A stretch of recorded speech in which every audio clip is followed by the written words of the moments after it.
साल 2008 में दुनिया एक भयंकर फाइनेंशियल क्राइसिस से जूझ रही थी, जिसके चलते न सिर्फ कई बड़ी बड़ी कंपनीज बैंकरप्ट हो गई थी, बल्कि साथ ही लाखों करोड़ों लोग अपनी नौकरी खो बैठे थे। और ये सिर्फ किसी एक कंट्री में नहीं हुआ था, बल्कि इस क्राइसिस ने पूरे वर्ल्ड की कमर तोड़ दी थी। और यहाँ तक कि अमेरिका जैसा देश इस क्राइसिस को सर्वाइव नहीं कर पाया था। इनफैक्ट इसकी शुरुआत ही अमेरिका से हुई थी। तो आज की इस वीडियो में हम जानेंगे कि दुनिया पर यह फाइनेंशियल क्राइसिस आखिर क्यों और कैसे आया था, और American finance and insurance company AIG का इस पूरे मामले में क्या रोल था। तो चलिए वीडियो को शुरू करते हैं। दोस्तों, ये फाइनेंशियल क्राइसिस साल 2007 से 2008 के बीच दुनिया के सामने आया था, लेकिन इसकी शुरुआत करीब 10 साल पहले यानी लेट 90s में ही हो गई थी। दरअसल लेट 90s और अर्ली 2000 में अमेरिका के अंदर .com क्रैश और आतंकवादी हमले जैसी बड़ी घटनाएं हुई, जिनका वहां की इकोनॉमी पर बहुत गहरा असर पड़ा। और इसी वजह से अमेरिका के फेडरल रिजर्व ने अपने इंटरेस्ट रेट को कम कर दिया, ताकि मार्केट में प्राइस स्टेबिलिटी और इकोनॉमिक ग्रोथ मेंटेन रह सके। यहाँ आपको जानकर हैरानी होगी कि फेडरल रिजर्व ने अपने इंटरेस्ट रेट को कई बार घटाकर 6.5 से 1.75% पर ले आया था। और इसका नतीजा ये हुआ कि बहुत से लोगों ने अपनी अलग अलग जरूरतें जैसे कार, इलेक्ट्रॉनिक्स और मेनली घर के लिए लोन लेना शुरू कर दिया। और चूंकि इंटरेस्ट रेट हद से ज्यादा कम था, इसलिए जो लोग अपनी लो इनकम और खराब क्रेडिट स्कोर के चलते लोन के लिए एलिजिबल नहीं भी थे, वो लोग भी बैंक्स के चक्कर लगाने शुरू कर दिए। देखा जाए तो सही मायनों में उन लोगों को लोन नहीं मिलना चाहिए, लेकिन बैंक्स ने लालच में आकर सभी लोगों को मॉर्गेज पर लोन देना शुरू कर दिया। दोस्तों, यहाँ हम आपको मॉर्गेज के बारे में बताना चाहेंगे। मॉर्गेज बैंक और लोन लेने वाले व्यक्ति के बीच एक तरह का कॉन्ट्रैक्ट होता है, जिसके अनुसार अगर लोन लेने वाला व्यक्ति लोन को नहीं चुका पाता है, तो मॉर्गेज की मदद से बैंक अपना पैसा उस व्यक्ति की प्रॉपर्टी को बेचकर वसूल कर सकता है। तो जैसा कि मैंने आपको बताया, उस वक्त अमेरिकन बैंक्स उनको भी आसानी से लोन दे रही थी, जिसके पास ना तो कोई स्टेबल इनकम सोर्स था और ना ही कोई बहुत अच्छा क्रेडिट स्कोर। दोस्तों, इस तरह के होम लोन को सब प्राइम मॉर्गेज कहते हैं, जिसमें डिफॉल्ट होने के चांसेस बहुत ज्यादा होते हैं। दोस्तों, बैंक को इस रिस्क के बारे में अच्छी तरह मालूम था, लेकिन उन्होंने सोचा कि अगर डिफॉल्ट की स्थिति बनी तो वे अपना पैसा डिफॉल्टर्स की प्रॉपर्टी को बेचकर वसूल कर लेंगे। अब चूंकि बैंक बहुत ज्यादा लोगों को लोन दे रहे थे, तो ऐसे में उन्हें लिक्विडिटी प्रॉब्लम यानी कैश का दिक्कत होने लगा। और इस प्रॉब्लम से निपटने के लिए बैंक्स को कोलेटराइज्ड डेब्ट ऑब्लिगेशन यानी CDO की मदद लेनी पड़ी। दरअसल ऐसी सिचुएशन में जब बैंक्स को लिक्विडिटी की प्रॉब्लम होती है, तो वे अपने पास मौजूद हजारों मॉर्गेजेस का बंडल बनाकर उन्हें सिंगल बॉन्ड के रूप में दूसरी पार्टी जैसे इन्वेस्टर्स, कारपोरेशन, इंश्योरेंस कंपनी और पेंशन फंड्स को बेच देते हैं, जिसके बदले में बैंक्स को उन दूसरी पार्टी से कैश मिल जाता है। लिक्विडिटी का प्रॉब्लम सॉल्व हो जाता है। और दोस्तों, बैंक जो इन मॉर्गेजेस के बॉन्ड को सेल करते हैं, उसी को CDO कहा जाता है, मतलब की कोलेटरलाइज्ड डेब्ट ऑब्लिगेशन। और ये थर्ड पार्टीज इन CDOs को इसलिए खरीदती हैं क्योंकि लोन लेने वाला व्यक्ति इंटरेस्ट के साथ अपना पूरा लोन इन्हीं थर्ड पार्टीज को चुकाता है, और इसमें इन्हें अच्छा खासा मुनाफा हो जाता है। और अकॉर्डिंग टू स्टैटिस्टिक्स, इन CDOs के डिफॉल्ट होने के चांसेस भी ना के बराबर होते हैं। लेकिन यहाँ पर दिक्कत ये थी कि बैंक द्वारा बनाए गए उन CDOs में सब प्राइम मॉर्गेजेस की संख्या बहुत ज्यादा थी।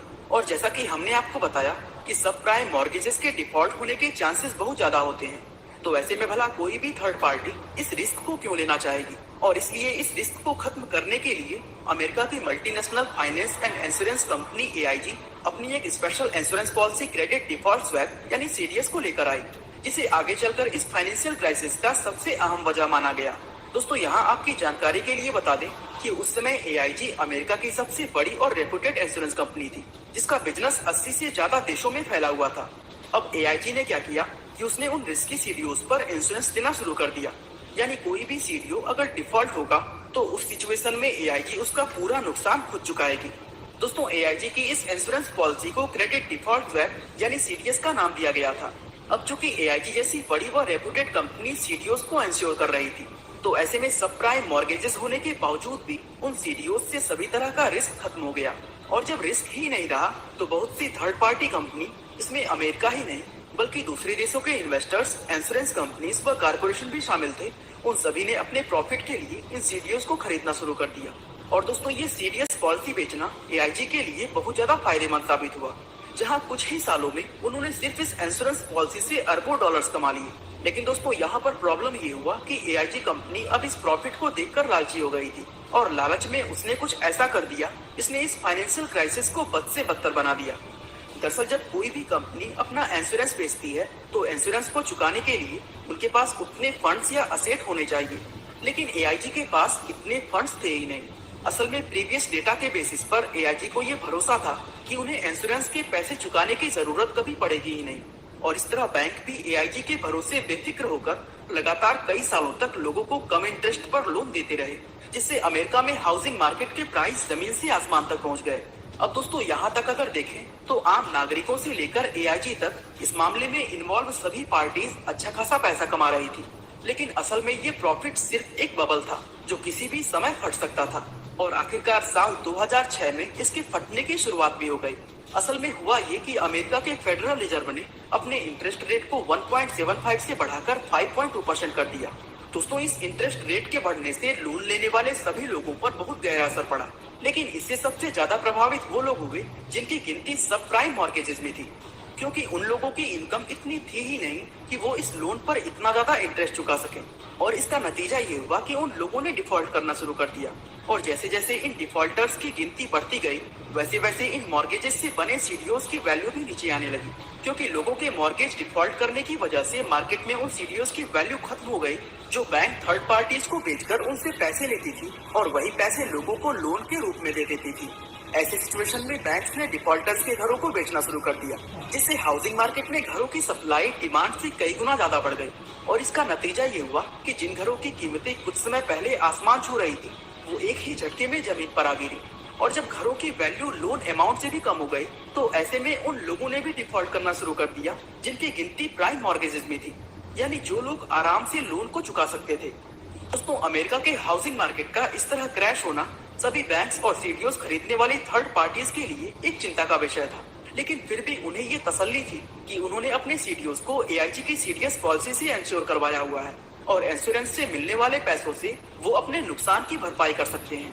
लेकिन हमने आपको पहले ही बताया कि एआईजी के पास इतने फंड्स थे ही नहीं कि वो सभी सीडीओस के इंश्योरेंस का पैसा चुका सके, और इसीलिए एआईजी जितना पैसा चुका सकती थी उसने चुकाया। उसके बाद 15 सितंबर 2008 के दिन एआईजी का सारा पैसा खत्म हो गया और उसी दिन अमेरिका के सबसे पुराने बैंक्स में शुमार किए जाने वाला लेहमन ब्रदर्स बैंक भी बैंकरप्ट हो गया। और इस तरह देखते ही देखते ये सब प्राइम मॉर्गेज क्राइसिस एक बहुत बड़े फाइनेंशियल क्राइसिस में बदल गया। और चूंकि उन सीडीओस में दुनिया भर के इन्वेस्टर्स, इंश्योरेंस कंपनीज व कारपोरेशन ने इन्वेस्ट किया हुआ था, इसलिए इस फाइनेंशियल क्राइसिस का असर सिर्फ अमेरिका ही नहीं बल्कि पूरी दुनिया में देखने को मिला। और इस क्राइसिस की वजह से दुनिया भर में जो मंदी आई उसे दी ग्रेट रिसेशन का नाम दिया गया। दोस्तों फंड्स खत्म होने की वजह से एआईजी पर भी बैंकरप्ट होने का खतरा था। असल में दुनिया भर के ना जाने कितने बैंक्स और इंश्योरेंस कंपनी किसी न किसी तरीके से एआईजी के साथ जुड़े हुए थे, और ये बात फेडरल रिजर्व भी जानता था कि अगर एआईजी बैंकरप्ट हो गई तो ये फाइनेंशियल क्राइसिस और भी कहीं ज्यादा भयानक रूप ले लेगा। और इसीलिए एआईजी को बचाने के लिए फेडरल रिजर्व को आगे आना पड़ा। दोस्तों फेडरल रिजर्व ने एआईजी को $85 बिलियन का बड़ा लोन दिया था और इसके बदले में उन्होंने कंपनी के 80% इक्विटी स्टेक्स एक्वायर कर लिए। और इस तरह कंपनी का पूरा कंट्रोल अमेरिकन गवर्नमेंट के हाथों में आ गया, जिसके बाद उन्होंने सबसे पहले अमेरिकन बिजनेसमैन एडवर्ड लीडी को एआईजी का नया सीईओ बनाकर कंपनी की लीडरशिप को चेंज किया। इसके बाद फेडरल रिजर्व को और भी बहुत से खर्चे करने पड़े, जिसमें एआईजी पर हुए बड़े बड़े मुकदमों को सेटल करने का अमाउंट भी शामिल था। इस तरह एआईजी को डूबने से बचाने के लिए फेडरल रिजर्व को कुल मिलाकर $122 बिलियन का खर्चा करना पड़ा।